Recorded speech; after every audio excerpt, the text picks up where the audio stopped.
Another day, another vlog na naman tayo. I-share ko nga pala sa inyo kung paano ako gumawa ng Magnum Ice Cream. Gumamit nga pala ako dito ng 2 lata ng Angel All-Purpose Cream, overnight po yun. At 1 lata ng condensed milk. Gumamit ako dito ng hand mixer para mag-double po ang volume ng ating mga cream. After that, mag-add na tayo ng 5 lata ng evap. Depende sa inyo yon kung anong evap po ang gagamitin. Lahat po ng gagamitin nating mga cream ay kailangan po natin i-overnight sa ating rep. Doon lang po natin ilalagay sa chiller. Dahil sa nalalapit na tag-init, sigurado patok na naman ang Magnum Ice Candy. At syempre, bago ang lahat, dapat nakabalot na ang inyong chocolate sa plastic. Ang gamit po natin chocolate dito ay ang Fuji Bar Chocolate. 1 kilogram, yung isang pack po na yon.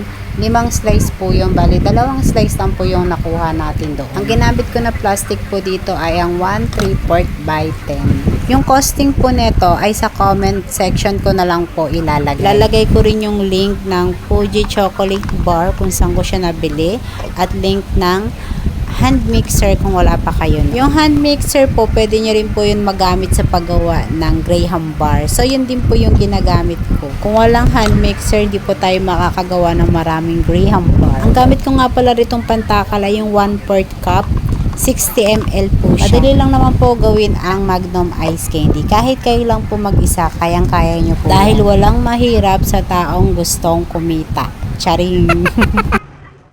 So, ayan, finished product na tayo, guys. Thanks for watching.